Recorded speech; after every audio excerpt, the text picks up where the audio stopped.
Yeah, you share your mom, right? Your national constitution 1992 now. Or my whole quite say, you bit my chair, I drain, ya can't, say ya can't. Nani no, Trimpono say, a day or mine kind cobeba. Some rana so my whole kind my quantre say, Casabi one more a hunte.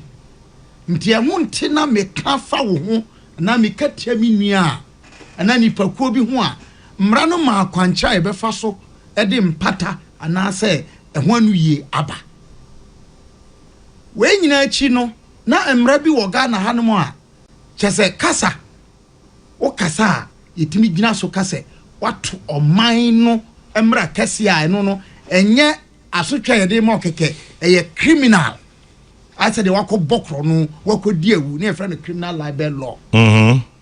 Nyame 2001 ena papa his excellency senior John Adekum Kofo be mampani o ka say sadie yi de omanfo kasabo hye wo mumunti anyin free ho ene yi free ho nyame adom na ebueye no na eno nkyere se obia sori a wo kasa keke na saying sembi akoso. Yeah. Na me boboso na poso kakra. Ye di kan na saying tem owura mranini kese pa. Chachuchi kata. Abra na mia misu apon. Fa ko ayisua mra. The Faculty of Law. Ka se papa yi wabo homodin fi aduonu ni a wo be ye lawyer. Ti ehye na nyonyam. Kwame oje Mike na o kasa na dia papa ne ye ba ko eni se ode papa je kufo ye twapia o risa na kakra minni se ura chachuchi kata odwen hu biwa de oye wo hono na ye bisa asama o kan e na kasa no hwemu a chamangira no da sumina so adanse e wo ho kire se asama na wo ka no ene de esi ye no ebuabra obiani wonu a wo di Ghana judicial system and judiciary what exploit and our explore all avenues available including enema ebinum fi say e get contrary to settled processes to say ura chikata 2002 ena o minimra igina so de ka say ye de wo ko asendibia niema bia waye ho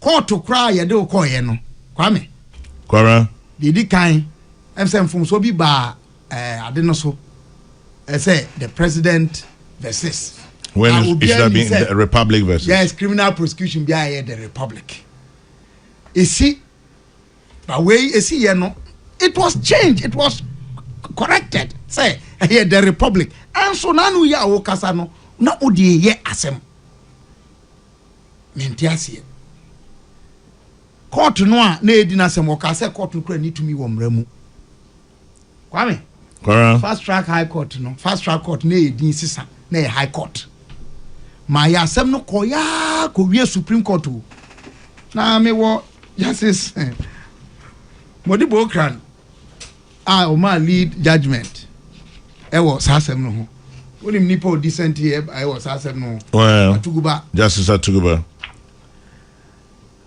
now no cry in his disagreement no he agreed fully a comfort judgment naba asem no to aswa sa justice Henrietta Mensah Bones Aban sorry he saw ni free her sorry kwame me that's it mame emraninim temuafo papa Henrietta Aban satam na oye your friend saying high court judge I'm saying no you are court of appeal judge cry sitting as an additional high court judge odi hasem no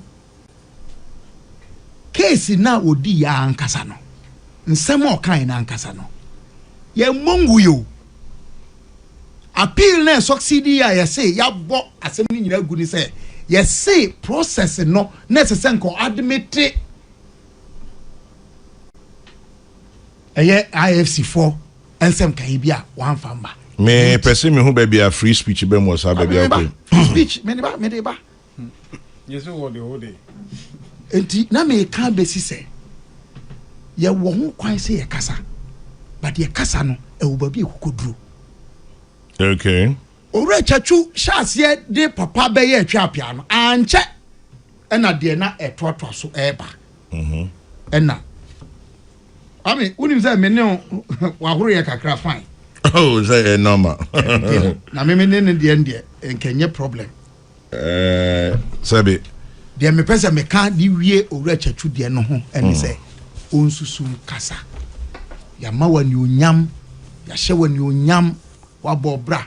But there are many people who are also aggrieved by his conduct in public office over the years, including the recent brutal removal of a certain Chief Justice, which you were actively involved in when you all knew said the removal of Justice Gertrude Tokunu was nothing extra than travesty of justice. But that's all Supreme Court. You should the Supreme Court beka. Sasa na biso ECOWAS court. You should the bekwa kosi. Na sasa ansem ya kenwe. Yan kenwe ye kwame. Who told you? Me dey can say Ghana your substantive chief justice. It doesn't matter, but the matter surrounding the removal of Justice Tokonu is still being challenged as illegal and unconstitutional. It has been resolved. It has not been resolved. Yes. Kwame, now let me come to the issue of free speech. There's a trend, and I mean, Ewusu Banahine. Oh, okay, we share it down. Kwame, your history, you know. Yemubinom took a position, say, anti-NDC because of its history and our own political understanding orientation. Until about 2014 or 2013 when President Mahama became president. And some of us felt say it could evolve a new phase. Along that line, relationship, we felt say, look, let's give the NDC a chance and a bit relax on its history. But the Kosunansai are showing us say Abuano Sisane with the Inye. Before Kevin Taylor, I attack President Kufuor. And some more kind of so Tronkwa. Now Kevin Taylor, dear, may the Mekacha and say, may ne Kwame Sefakai, who wait my dear them. But what trust the President Kufuor Swa? For Huni. Sebi. Kwame Manchan or Bechami. And ABS on the 80 penny. A bano bra obi abo me san komoni minibi wa fidie so. I don't think I have ever met that gentleman. Onime me ne nkotena ba bia me ni hye ba bia da. Nso watena fidie so akansama fa me ho a menim say nye no kre. I grant him. Wakasa. But Papa is 87 years. John Ajekun Kufuor 87 years. Kwame only Papa ni di nkomo na gen da so ye alert say bibi e wo ho sabi wheelchair wo tim na ni pasa na di sister kra wo mutimi ekoba ahode so but enye no nko the deliberate attack on disability by NDC members as signs and surrogates are enough for a catalogue. Na mayebi wa ha. Any assigns and surrogates. Yes, members. Or the NDC members say ka ho. NDC members. Omo ye NDC 4. Any omo ye NDC Kasamafo. Any one mo be fan NDC ho. Ye nwo ye. Kevin Taylor. O se de. President Kufuor aya akwadro no mpese obesori anante. Eh. Kwabra minya sansem ne memboso. Why? Mate. Moboso. And yet, don't give it oxygen. Mate. That's it. But only careful.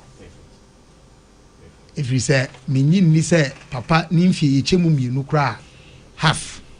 We trim. So we trim kra emroso. Only careful. Ebia Bama or ma pamuche untimi pese mebubo mudin. But who can say Speaker of Parliament currently? Kwame. Yeah. 2018 or say the entire Omudin Nkugo 2016 say President Mahama appointed Dr. Henry Sedudana as minister. And appointed Omane Buama as minister. Omuina no describe stammer and blindness. Okay, say Minia San George.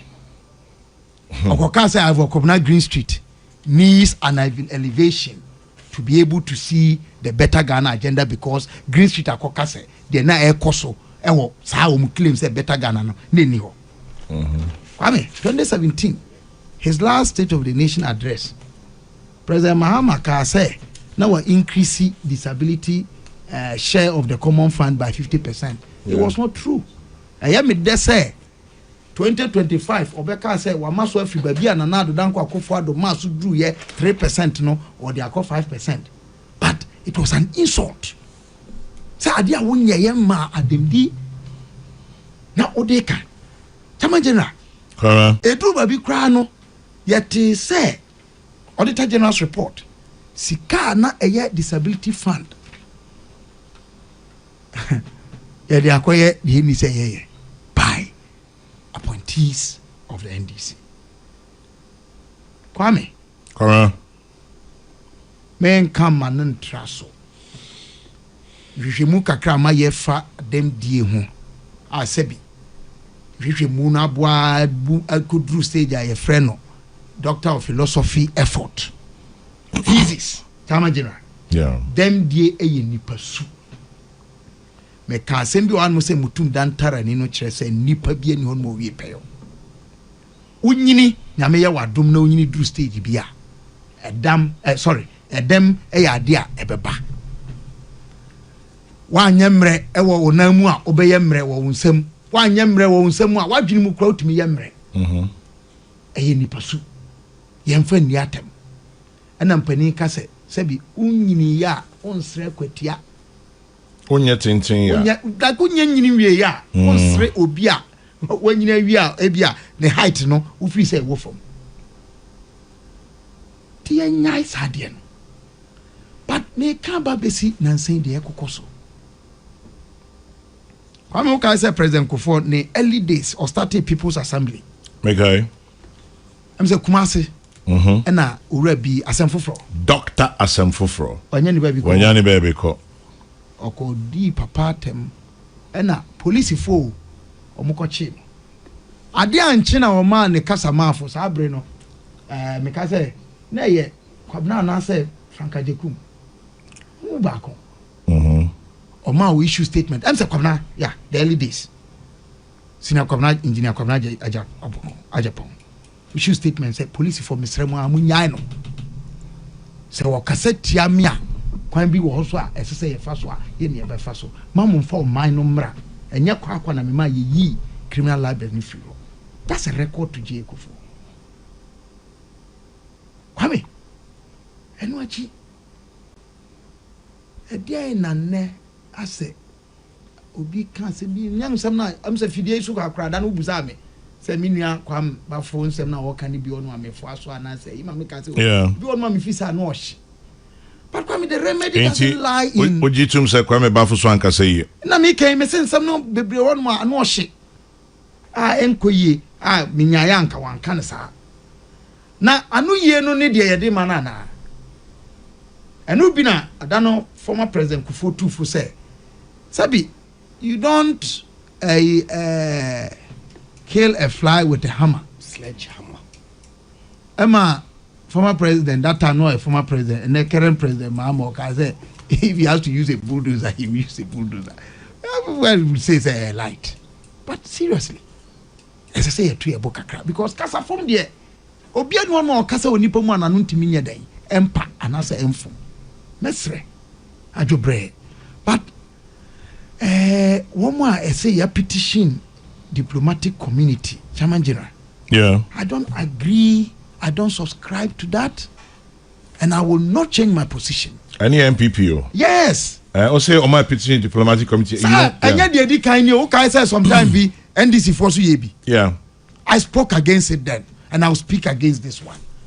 ye wo mamu an kwa me kan me nya diplomatic community but me ka say they akoso na enye yan ka say betuma di e ho komo oh last we be kai former president Mahama tama no ye president be the first one okoba bi ma ayi encrophobic ko e sab ene was na do ya o chiri MPP che obi ayi omo demonstration dia president Mahama ama make say sade na no omo ye no it was dangerous subsequent ebi no so akoyiye bi mampani akofo ado ti so NDC for bi so koye bi enya fe egu oman nanimu ase da ba na de akoso wo America yi ya ti sa America for e wo Ghana hanmo ana sorry America for e wo America ho omo akoye report ama diplomatic mission e wo Ghana say Donald Trump ye nema bi wo mo ani nye ho yenya sade na enye ya yenka efiase ye ka sovereignty ye ka internal cohesion kwame ene say ye ni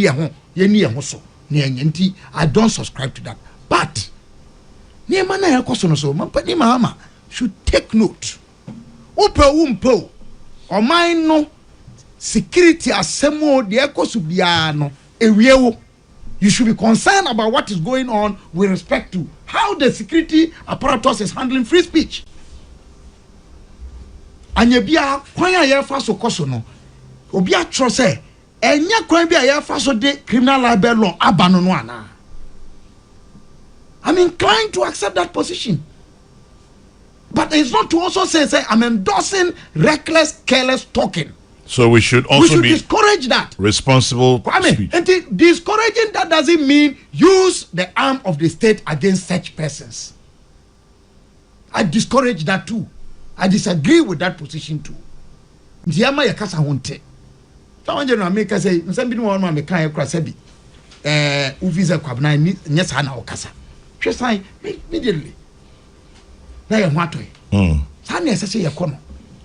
Ti mesre pa say ho no mampani enhwe na ne wo mo ebo ban police sign so na no UPS ye program ya menya kwanhia IGP a o ka say me nua na wo ho nam say ame wo ho meko eni wako meko no ho na kodi nkomo say ye nhwe na sa na emai ye mrenda se enya ni nyina na obehu but from time to time no ye mfa ya so eni akire na ye nhwe se nema no ebeko yie na ma me bi sa finally answer we wie enti omoso omokasa sabia ho nte ni ade. What do you suggest? I condemn that. Apart from condemn, how do we bend day? Kwame, discipline who here? Na me kadiama political party say. If Ufi say obi di atem na say kama u party a. Obuao. You don't gain height by pushing somebody down. You don't get high by pushing somebody down. O tintin ya no sabi uko pia obi conform a ma wo de no masro. You end up not even having the height that you would have had. Political party discipline, and I must say this with some difficulty because I've been in that space before. The way we run our political parties in Ghana, no kwame, and yet our political parties now be a breeding ground for nipa se bi omo kasa ehonte wo betumi di atem kese no wona ye ma wo mo kese wona ye ma enti wo kasa na wasama wo ka no se bi kase ye nie huni ye mo ye ho modern se ye be hye ye ho so pe you become a target from internal opposition there e de atenie ba ne dabi enye. I condemn that Kwame in no uncertain terms. Say obia odi amanyosamunti be di atem be kasati ampani yan kasantiano yan kasesuma ye modin. And then that is where the danger also is say unkwa wako kasano na dia frame anyuko ni nyina enu nti na sese amanyuko eye serious say be ya yan kasa amanyuko say na mutinti obi koka de nya na ye kasatia me wie with this say I'm sir Kevin Taylor oye na die ama MPP issue statement a request senka party headquarters of NDC womun condemn no mundi society from it mente mohwe ana no de so aye bae Sir, no offer. I said, I know he's on a tour in the northern region. When he comes back, I will seek audience with him. These are Madame Fufi Kote, Miss Ramo, Minia Same, Mom Tias Hadiano, and yet, especially Omo did them, dear, did yatemno, and yet the papa cry. Ye nim, dear Yenina, or Brana Yabon, a dear Kudru. Dimesre, Nama Bompaye, so sre, Asafum Penim, Fone. One more disumuanim ending him for utum for your boy abaso ye dawasi de wo ye en fo aka no so mon sori na munya bi nyo tum fo nkwa na sabi esese o kasafa yen amamra ne amanie ene nhihye ya ebo ne ni die ba me papa nana ko blanket ya otosu num so ewo mu a okasa nana wo so me boy abaso en fo aka me sremo Omonkasa. Nana himanom na omukoye enhyemu a efa sade ehu na ya nso a otoso miensa. Yes, monkoso na munye sa adwuma no na oman for last week kwame. Yen kai se oman no yensom eni nipa no. Eye meni umienu. Nobody will build Ghana for us. Nobody. Na wonu mu a eye edi atem no. Omon kai se atem enam kwan no so wo twen. Kwame Medase, Osubanani, Yamoy and Como. Chairman General. Yes, sir. Itie Minua Kabila, Emisa, Oma Meraho, and Opay. Ade. Sanse, Yabeka free speech in Wassam. Now a cofa, Eura, Chachuchikata, and Comodio, Kodi, or UPS. No, the other two, and said the so and Opay. Now what to tune say as Rani Abasa. Chairman. Yes, sir. The chair Kabila say, Onim Adia Yura Chachuchikata, a firm in Fienson, and son Yadini got to a fiasia, he nearly lost his life. And Kaomekania Okan. He has every right to voice out. Nyeme Tono. Say we be court to Fienson, your passport, you cannot travel. And ebinum ye adwuma wie ye amadwane akotra America amomba they will not come and account for their stewardship. They are seeking to become citizens in America. But chikata tran ha call process mu fie nson or kokko to akwaji date you okoya judge say also your lawyer or lawyer ni ho kra you can defend yourself down in your pronounce no ai judgment edne koto nsam na se eyawe wa fam na wa ba no o kana sem o ye bo na ba no o kana sem se o mampanyi bi ade a o de ye me nearly cost my life o se wa anya de bijama Ghana for Chairman General Papa speech se wo hwe yewura abronye a wakofa sa ensem we nyina abakromu a omamu ha anka nei asem de abagana say ya exit IMF nka no na wasi ye discuss ya no pay chairman me boa ona o ka meet you chairman say wo de be yadwe meet you asem de abakro mu a economy ya ye ni ade a lawyer cross say eniema ye yi anka be discuss no anopai abronye eni discuss me who say mature abronye wa ha bia NPP to diplomatic community laments sponsored political arrest threatens chaos. NDC demands parliamentary probe into Apanya Markins attack on judge. Yes, sir. NPP a petition koko say eniema ekoso wo mamu han. Omun kan bi nkyere aban. Na omun make demands bi.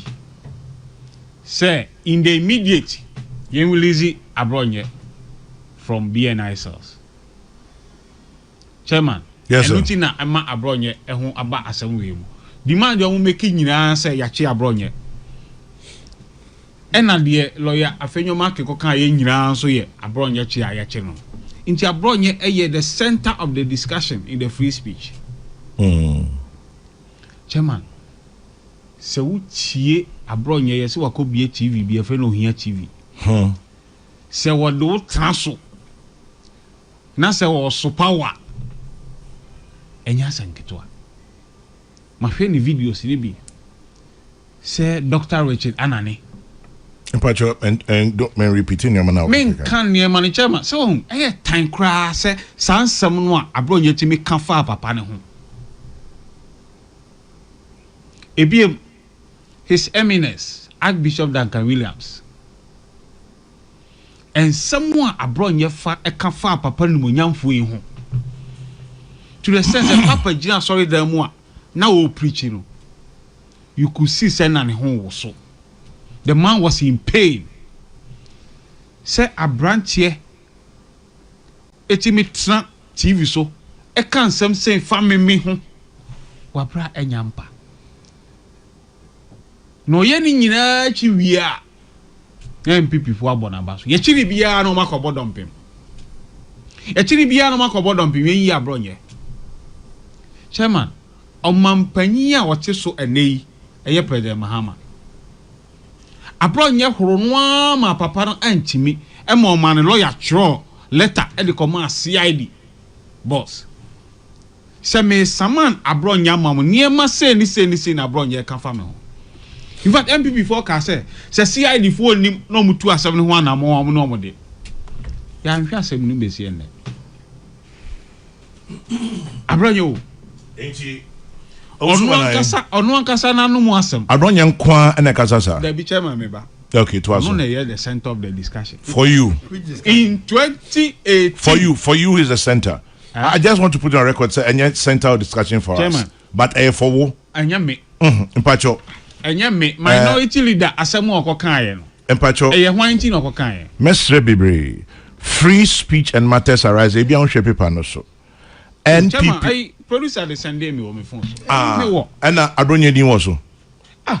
Eti mi ka free speech yasem ya na make. Mpacho to aso. E wa limit. To aso. Hwe Abronye kodi ono ane party fo atemu ama 2018 atebubu. Party fo kokobro no anyame nko a ebu ni nsam nyina ano yanti. Well, sure. Yes, that was March 13. Okay. 2018. Oh, one thing. Debbie. Emma, then acting General Secretary John Boadu. Ebeka say, and yes, nipa no mo party for nti ye ba beja Be police for call hospital near Abronye kodi nkomo no, or say uncooperative with the police. In the assembly by year police case. Chairman, DNT and a year can't free speech assembly. So share minority leader. Mranim for what benefited from the judiciary. And ya fenyo market and I mean judicial gymnastic rather. Say ye J and yema be the acquire gymnastic or court near the 2015. That's the one I ADB case because IPO in 7 years. Chairman, okay, 2015 near Baba district assembly election. Then about fisherman be war a futu a friend of Emmanuel Mensa. Oh, yeah, or say electoral commission money kwama na contest election. Assembly election no. Enti or the assembly no e down Supreme Court. None a lawyer any afenyo marking. Okay. Na adi electoral commission aye a preparation nyina wi aye beto aba. Eye March 3rd no. 27 February and the Supreme Court ma verdict.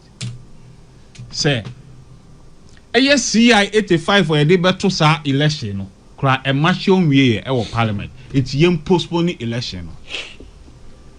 According to electoral commission, omoboka 200 million cedis. Onipa bako. Ye to pada gu afenyo marking so. But dia semwe di bem. Sem kese pa.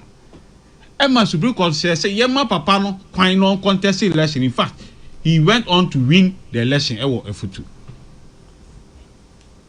Chairman. Mother. Anyway, yeah. Afenyo marking as majority leader. And the Assembly Supreme Court and upon no do. That very day, yeah, panel Supreme Court judges by 3 p.m. near the Assembly man. Supreme Court to say obi ye MP ne ojina MPP ticket so senior lawyer Mesa no ye MPP ni na se wo say 2028 meko gina wo afofanto so a eno ye future nti wuntimi nyina so ne enyina di wa bra ne bia sipen afenyo mark say sadie no say Supreme Court wa ni hu asemo amano a spiritually enye ma no kra so baba ye minority leader because ye yisa enipa 9 fi parliament ya ebe mana baba ye minority leader Supreme Court di asem no e ma afenyo mark satem na ai court no ye fenche e na Tamale High Court edi asem won Pandai constituency senka MP no yen yini yedai emfi parliament afenyo marking as minority leader and some more can fa judge no di asem no e wo high court wo e di be fra chief justice nyina so ya be ye ni su attacking judges and right here the see wa dentai o say me ankasa judge no me fa buo ma no actually all the above for minority o see yen minority dia o kan ya wa kan yen nyina ye be ye de be all kasem no o say me ankasa me fa buo ma judge no no pa on site me for contempt chema uchimi ka say judge ne kra jam wa anko law school onim ne oye because of abroje na eya na iblebu na minister Felix Kwachi Ofosu ebe kan say Ghana Bar Association wo krom ha ni afenyo marking eye nyina de awe omemu ha oh chairman fa chairman inso atontia to aso ni afenyo marking eye nyina Ghana Bar awe omo issue one statement condemning him and oye the oye. Now you see, enema mienu ena afenyo de oye no. Bako January 31st na MPP for ekoto aba presidential candidate. Na wo hwe results we call so efutu a. Na candidate ya eventual winner no. Oluzu poto e wo futu. Nti na ono ankasa no. Ni dibia as minority leader na ehun ya keka. So to be accepted in Baumia's camp no I was a menye bibi menke come homo hu za me ye adwuma baby akodu no chairman anka we dia ka dia free speech o okay so was me kasama Dr. Baumia hu za yes me ye adwuma even though man support no so me ye adwuma man no me ye adwuma second FM so what the ehunhuna bi share judges for mu amanipa a omugina court a omufi MPP amanyoko mu koduru judges here ni mu a judges here soro oh yeni krom omamu ha ena mrantie bi bowura court e wo Kumase eko free omo ankrofo a na omugina trial e dey na ye o e fine o eti free speech na ye kano our limit. Femranchi and then Niema on the internet ye. Chairman General. Papa. And Niema and the AI. Etimidi ye. Ne ye publish false publications. Niema ye kan gun crofo hu fini adie. Na ye say kwasi kokko omo okromu a ana embassies no mo ntide ye koso okromu ana. They know everything. Chairman. Papa. Me wo adamfo bi wadabraka. In fact, oh yeah, baba, hon na me yimiti. Na woni obi ekodi nkomo of phone so nipa ne ye adwuma o one of the embassies. Anoka oh minia. Isi ade woni say niam mu aye den ni ade me pese me tu kwan say connection bi wo ho ne ade a. Wo betimi aboa me ne ade na onu ameso aye den ma tu kwan bi. Ma ti say wa boa nkrofo 1 or 2 bi ne ade. Chema, ni na otwi mienu oso won barbering salon a kokoko. Nipa miensa. If it embassy ho abase o. ya che se oni asomasi adi nkomo wo phone so na we are interested in connection ko awo kano the person is under investigation nkomo oni di wo phone so chairman eno se men kasa menye interested no mu ja card o se wo san wadwen se wo be corporate a fresh number we na wo boa yen so be boa eti ne ekoso a ewo enne de ye kasa wa hai ye programming Washington State Department they are listening chairman and say crowd here unhia interpreter AI hwi ya kan e de be cobro fa mo sesi a eti de ekoso nyina de awe eti ade na wo ko petition o say o mo meka de ni nipa di atem ewo TV so ni radio so de awe si e chinkrofo a na mo akogu CID office dum so abo ni e tonyo compose nyom de awe se minority fo ti bi ko tran yoko office e form ama for se to no mo sisi form demand say nipa ya che omo for under investigation ye yi omo mom de awe etivi ebiem e na mo chie go character so e de akoma diplomatic mission chairman Papa enche MPP for ebeto national election nipa ni bebre be contest bi mana mwa meaning enti say no omo pese yehu se omo ye adwuma omo be san contest election bi enti da bia omo so be demonstration hwenra youth organizer of MPP say omo be shemrantie kutu panse omo make country no ungovernable. Free speech. Mpacho you discussing free speech. Chairman, Papa. Free speech. So MP before omo ye to say Arsenal team. Arsenal winning legal. Team ni nye na so da bia Arsenal. So MPP yeah, enema e be mo aye no. Arsenal winning league. Why? Bye. Kabra. Wow. Enche. Minority leader can't answer no a press conference no more born about leader. Yes, she no kutu pass say more free speech. Sign MPP 40. Okay. At the end in your club say, hey, we are champion. Mesa call meeting or listen no Pia and Uncle Foydin. Minister, we are champion. Honorable, you can do 10 rounds. She said, your bema fancy a man, someone won't grant interview, you say it. Sign MPP. You see for me. It's a chairman. Me did see for me. Me free speech, you know. Our limit. And ye be beyond a fatai, say a becker. Na si obi koka asem na di asem brano. Muma on fa emranim na mrano ene ni. Aso fi mu fia me nya sure so be den. Oba be repeat sa eniema ne biem. Okay. Enti anopai ni emeka ne se Ghana ba yesi oni po be sign letter ye be condemn minority leader o mai ogusu o meeting ti en fa statement mai. Oti we. Oh, omo PRO lawyer Ghana ba mo PRO no this. And okache wo say grantee interview say obi obe sign say obi obe sign letter no meeting. Omo prepare statement e be condemn no nipa obe sign no mai. O Canada ben. Oh, lawyer. There be misalo mi bisao. O Canada ben. This week ya. O Canada this week. Nansane ne. Nti o Canada nansane ne so obi ba be sign letter nipa no meeting. But tell me who release it say nipa ne mai. And now 3 days later now can you say? Chairman, release in my idea say only pa no sign letter no. O my. Yo, Mate.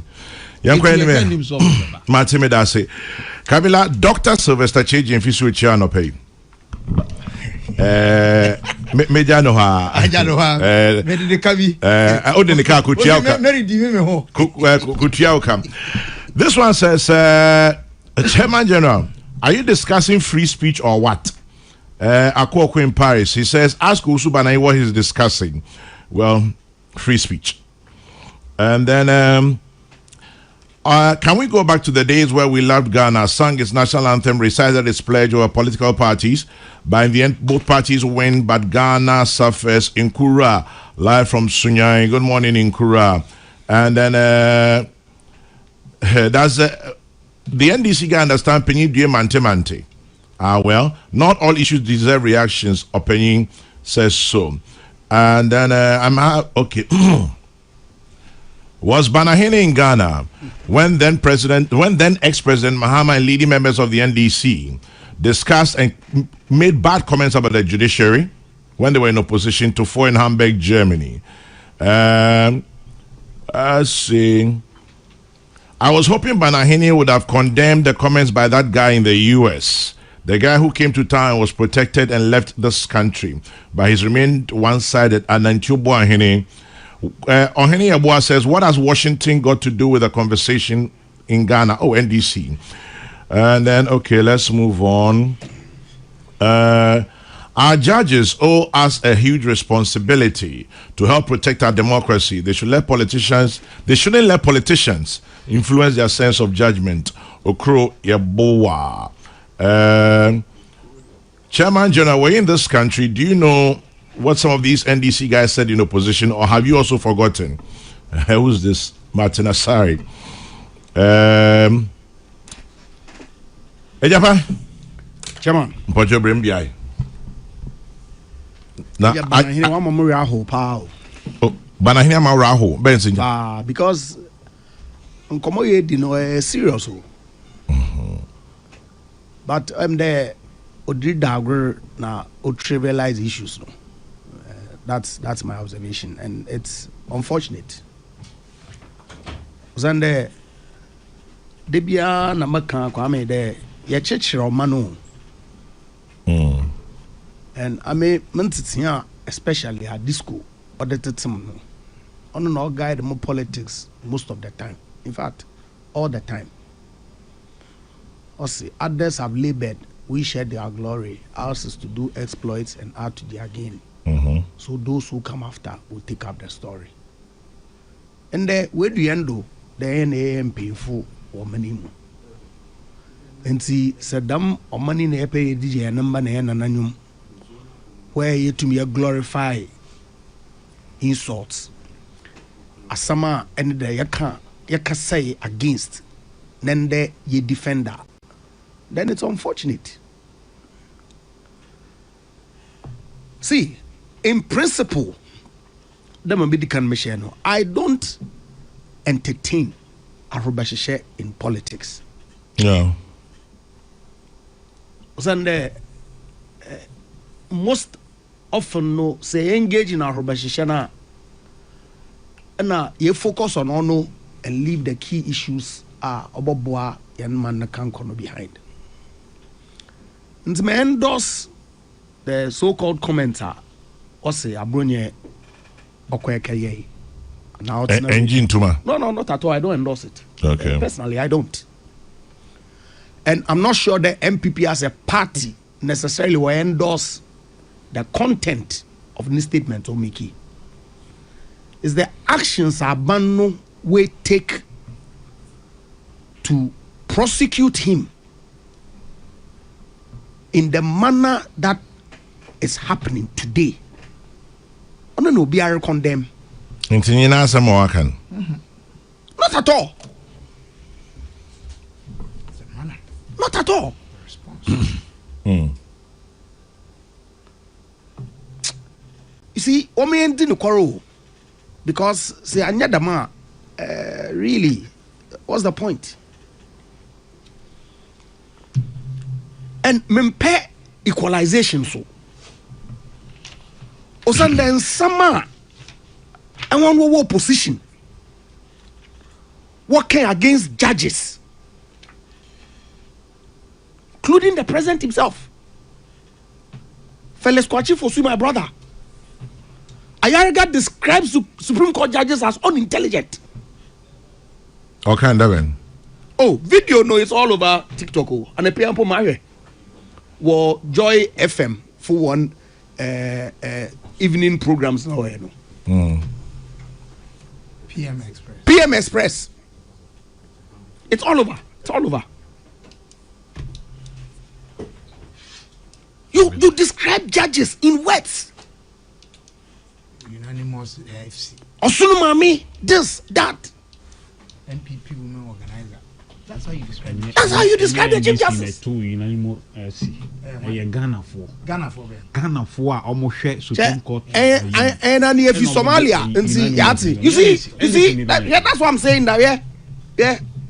But say Maurice, saw your show or your doubt. No problem. Also, the future is over there. Pregnant. Now, how do you even go and arrest somebody who posts on social media that Dumswa is back? And you say we shouldn't talk. But in fact, Dumswa is back. Beyond Akosombo, for the next 1 year, there will be intermittent power outages across the country. Yeah. Because of some transformer was and some light to call over on the Dumswa. In fact, I mean, for the past 2 weeks, every day, yes, for generator, every blessed day. Ebisami. You see, so assuming, how is that condemnable that you go and arrest a young man? How? Adenta Kumi go makes a statement, young man, then boom, wakwa catching. And you hear them justifying it all. Akufo-Addo Nabredo. Watch a chin in like manner. Then I ask myself, Nenya wuna promise Ghana for them Akufo-Addo Nabredo oyeno onyeno. Want to abamon everybody about reset Ghana. Was that not your commitment to the people of Ghana? So why are you doing the same and worse? Why?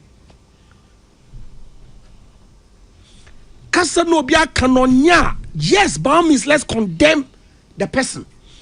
Now, encourage young party for. Of course, in extreme cases, you can apply the law. But Don Kofu saying is a main country that's American on no choir.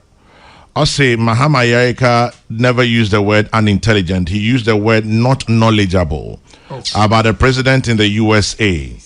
Don Kofu saying okay. I mean. See, looking for the video will take my time. But Miss and the prayer, I've watched the video. No, you say unintelligent, and now also not wise, and now unintelligent. Paraphrase. I'm a paraphrase. May use a specific word as a paraphrase. Make a statement, another may use one word. Let's not do this. Doesn't augur well for the building of our country. And how you fail to appreciate this now, it beats my imagination. We have a history from the Rawlings era. You criminalize speech. Tell me if the actions are agencies of state will undertake CCR, it's not taking us back there. Or you think you will be in power forever? You won't. So, but that's the point. That was so-called resetness about reset Ghana. No. Where are you taking us to now? Such that you think that the MPP about the next day, somebody, there won't be wolves that will say that, hey, pay them back in their own coin. How do we build a country with that kind of attitude? And you should be bold to condemn the state security agencies. And I'll bet what do you say when you speak the truth? Let's not do why you wanna be Juma. And you hear a judge, yes. And I was reading the provisions of the criminal or other offences procedure code to you. That yes, it's within the right of the judge to refuse bail in certain circumstances, including when there is the belief there will be Krudoboka commit offense. But there are gravity of offenses, hierarchy. And so you ought to read the provisions, the entirety of Section 96, which says that bail primarily should not be denied as a means of punishment. Why do we do this? Just to aid you, I'll fact check what you said. Kwame, Correct. If you don't mind, I'll just read a post This is Mahama Yarga in opposition, openly describing Supreme Court judges as unintelligent. Unintelligent. I'm not a kid. And You the think video is attached. if the video is there? He was talking to MFR Power. MFR Power on Joy FM. Joy is there, right there. Let's not do this. Let's not do this. How would I read something on air? I would not do. Please. And look, yes, I agree, Kabila, with the point there. Because of Enankase and sovereignty, as much as possible, yen contain complaints to diplomatic call massa,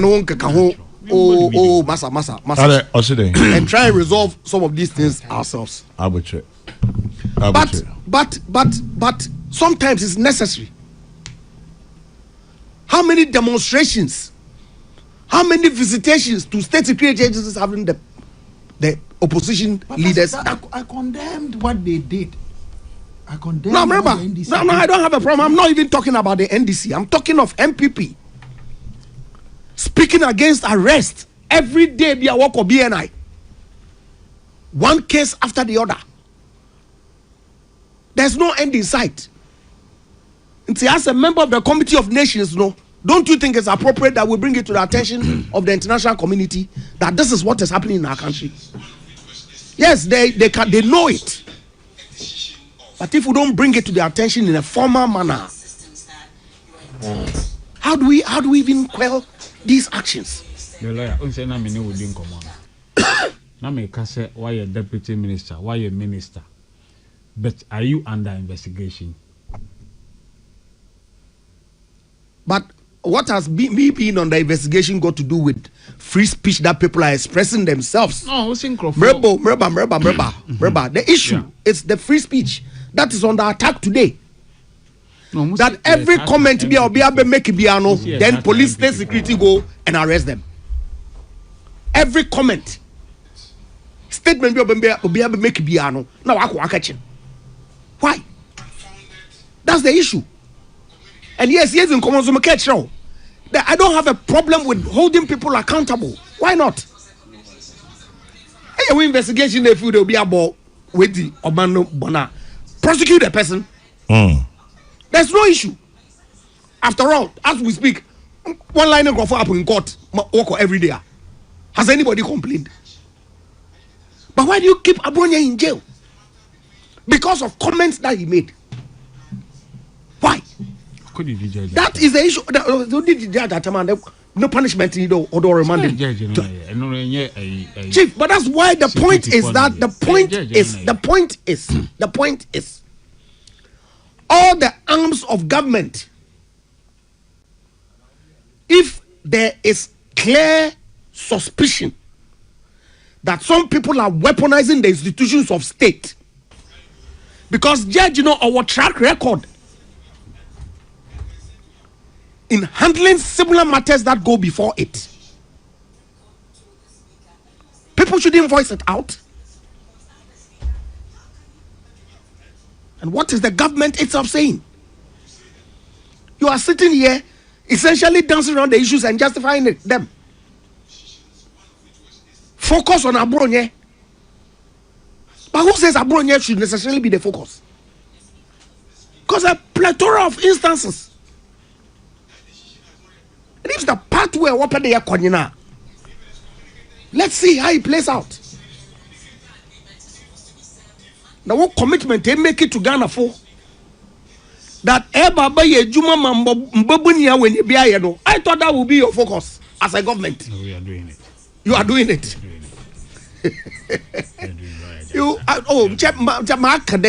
I wish every government well.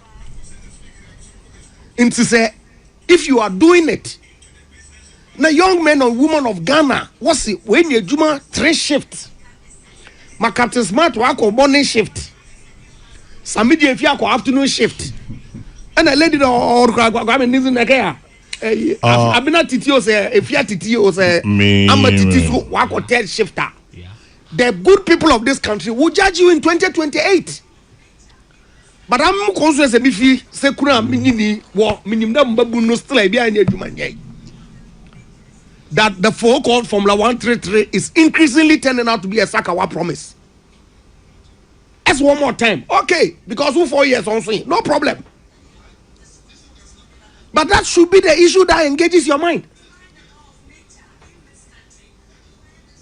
Chasing Abronye and all these young men who are expressing their constitutional right to free speech, albeit I agree, ought to be in a decorous manner. And they chase one. To what end? Chairman, brother, I hope that President Mahama or the NDC FOMO with the kinds of happenings in the country, unless of course they onyim na naso support, and I want to believe they be onyim, but say banahinits na ha osi report what I call diplomatic community was unnecessary because they themselves know and witness the happenings in the country. Then I'm inclined to believe that the president of this country is very much aware of the cry that people are putting out in the law. And see, okay, is the law Yahtzee? But also tomorrow is pregnant, and I do not wish for the cycle to be repeated. But it seems to me there, and one NDC for than Ojamonyan. And remember that I'm type of good saying here were MPP. There are others who think and act like you. My and I check is the law. That is what you are telling me. That is the law. I'm telling you that. Oh, of course. Because it's the law. It's the law. No problem at all. No problem. What was the president complain? You see, I read to you sections of section 96. Number chair, they may explain to you the rationale for why Mbrande will make provision for keeping somebody in on suspicion that Oja Naboka commit the same offense. But citing instance of armed robbery, because they are felony offenses, they are misdemeanors, they are very basic, simple things that the entirety of 96 and the Supreme Court decisions are also even felony offenses crampono are bailable. So how do you then remand somebody because in your view a jana oboka ketin radio do akasa? So is it the case then that the judge is using the law to gag people from expressing themselves freely? That's the subject matter that was given to us to discuss. But I will focus in there. Oh yeah, bro, but you forget the people in your party who have said worse than Abronye and walked free on His Excellency Nana Akufo-Addo Naban. Until we are here, 2028 will come. Let me say, you can say whatever. You promised that Akufo-Addo Moye Biano Onye Elba Basaa. And if even only one individual or 2 or 10 or 100 people are arrested on Akufo-Addo, which is not even the case. Expectation that them are gonna find there, Seba, this will be a thing of the past. Is that what is happening? Let me move on, Ejapa. Is that what is happening? Eric Amponsa says, my brother Kabila has made an important point, which is to petition the diplomatic community. When Nana was president, why didn't we or Parliament petition them regarding LGBTQI? So can't we resolve our own issues? I am sad. Eric Amponsa Boateng. And okay, lots of you have sent the video to me, so all I can say is okay. Misumehubi. I will not pass judgment on it. Just a few more minutes. Yeah, Kwame. Me bobo na nanum di no me jame na na manchakoro na bisakwan. Say ono so ya o ma maintain nka e wo national issues. Say odina no tumbi. Chairman General. Quickly. Topa. 1995, Owura be a friend Dr. Kwesi Botwe. Yeah. Or resigning from Aban as finance minister. Yeah. reason or the my. One of the primary reasons was Tamaye oil exploration and Ora Chachuchikata. Thank you. Mr. Chachuchikata should remember that. Kwame. His Excellency John Ajekum Kufuor. A banner ICT digital transformation of this country. He laid the fiber optic backbone. Education expansion. John Ajekum Kufuor na daroma ena school feeding program ema yenya a primary school F-Cube and yes eba in force eba be ye adwuma anyame adom so ninua nana dan kwakofo ado beto aso ye free SHS chairman general democracy any security reform ebo ma ne yenya 1992 constitution yamana ye stable achepa papa aye friend no Francis Poku former national security minister eno dia dance bi 2024 brand new disability conversations or see the greatest achievement of J. Kufuor is his victory on anocracy and then succeeding a president now you're so dominant in all the sectors of the economy and the governance like Mr. Rawlings and yet stabilizing the country and yanya transitions be said there also a 9 in sia any watwe e ko de animi chairman general Edruba bi Ghana had mo under president J. Kufuor na banks chase Kufuor say emerging loans but okay he diversified the economy. I am talking about the record of J. Kufuor. Please let me talk. They are doing same. I don't think so. Kwabra Twaso. Chairman no correct. Okay, chairman bank bako. Oh. More bank ni. Kwabra Twaso. Chairman Twaso, chairman general. Absa Bank ene Absa mabodi. Chieftaincy reform and transformation. Please. I heard also Mati Absa Bank. Why me that say? Kwabra Twaso. Eyemfo nananom eni omunkodi nkomo. Reform in chieftaincy. Ode me papa SK Buafoko ye minister for chieftaincy any de kaka ho. You for unemployment how to tackle it.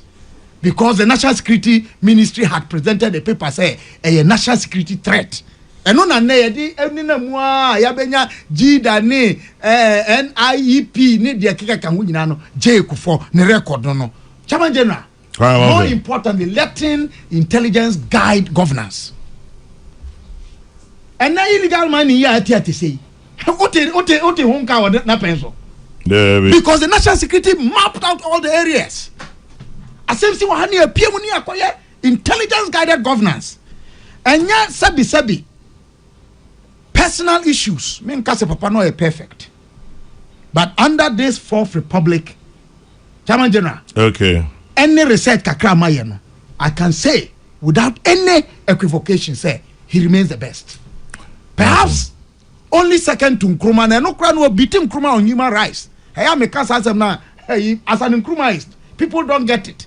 Because forever, yempo J. Kufuor the wabe ye dia bo o my Ghana no.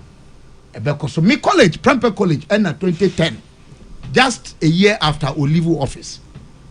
Ye organize ye say ye shenen nyam de waye. Papa, mesreo mawakuma enka oyem na face so fa ure hye wo nyankopon mu obekun wokun e de ama. Last point am di wie na any say Chairman General.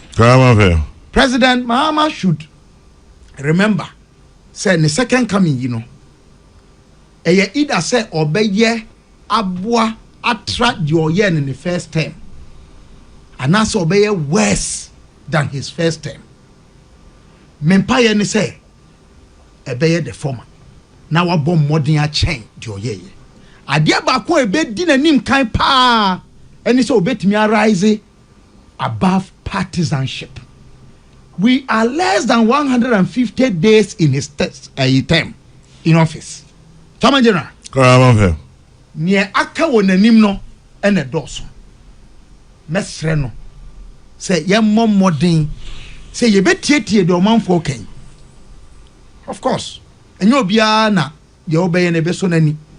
But now no okoye de sebi eboama dem die nkomo akonanim yi. Me trafidie so bo wabaso.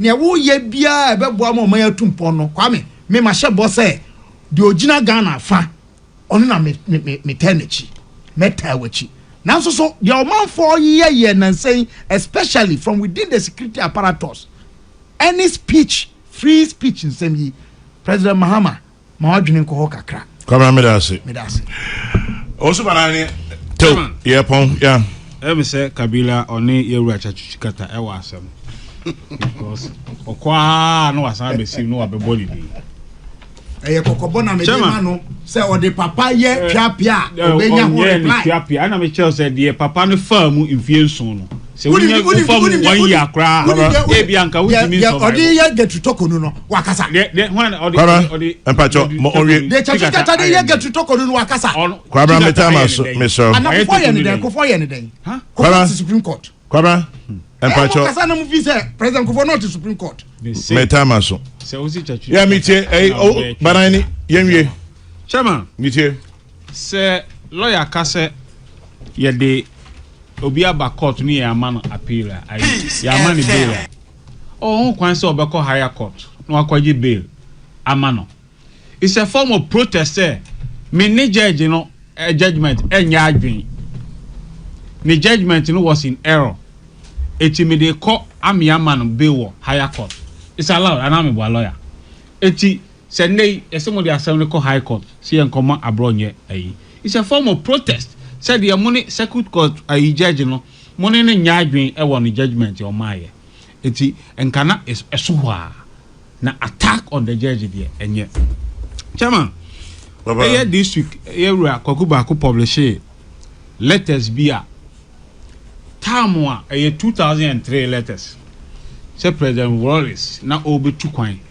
na o pese J Kufu aban emma no courtesy or enjoy as a former president after going to na ye deny no after insulting J Kufu free speech in America we you yeah on free out speech. Of the yes President Kufu na be repeal criminal libel law but when to me stand Wallace criticisms on his government it was drawn courtesy na Kufu was the attorney general a foreign minister and no draw ni nyina it President Wallace ubeshia no weapon no kura ne bags and they were better high President Kufu about he's a saint wanye na who condemn Nkrofo chairman adia ba ko a ewo see I remember say Anthony Kabo one of the advisors of Dr. Baumia na Kabo so happy Kabo or say Dr. Baumia ne character trait no it is President Mahama pepepe with demeanor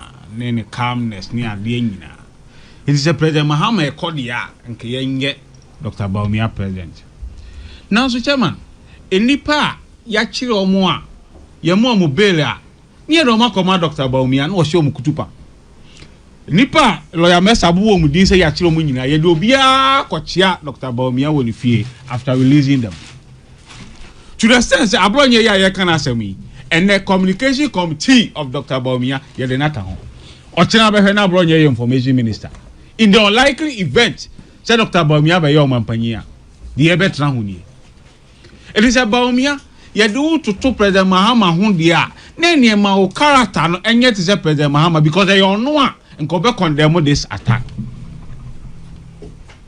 ye we NDC ye bibia Kabila wa sorry ko transi what can we all sorry ko transi Michelle Nimresa oh chama me we sia focus on what you want to do Michelle Nimresa aha chama ye wo NDC say ye bibia President Mahama ankasa or BQ where your pania or transfer ma and near ma and say no timi can na dwen e kire imofra na MPP say chairman ni ho a na say Dr. Baumia be leader ade na near ma e koso Dr. Baumia ntimi condemn na say o issue statement e kana ni statement na was o condemn say enema am nso mo ka no ana mo ye no enye me condemn mo na nso wantimi anka ho asem na mum the all can say free speech is under attack. It is free speech is not under attack. Meaning say Mesa and a troll sa statement in a doctor assign. Bisa, free speech is not under attack. No, not at all. Okay. Not at all, chairman. All right. Eti say Dr. Baumia and so sa near my so and your man me condemn in Nkrofo including Abronya. I would not member of his communication committee on the Mesa and a year committee. Chairman Mbanwasi. Medase. Bobo yampone. Yo chairman. Now I am one the obia na NDC fo MPP National Council committees are set to assist with the management of the party now affairs on one leg. Now also sector committees are what draw experts from academia, business, and members of parliament to speak on specific sectors of the economy. No? Yeah. What continue all brand and know about me and no committee. The MPP about me there. So I cannot understand. Yeah, election time and also you. Chief. Ekase matna ho. Ekase matna ha. Membe mano. So don't go there. I don't know their fixation on Baomiao. I don't know their fixation. I'm a member of the committee. I'm a member of the energy sector committee. See, Kwame. Kabila answer Norbosorno or admonish His Excellency the President. And I re-echo the same sentiments. Tom Pain, yen democratic journey, yako enenyim kakra. CCR no kita mantle of leadership of young country. Ne actions and inactions. Nobody determine how his legacy is defined. Tiabasran. Marty. Unfunded and offensive form. Now the incessant attack on free speech that is happening under his watch, especially having regard to Nankasan's background. On Shanam order to know 1.2. And yet the man, you. And yet the man, you.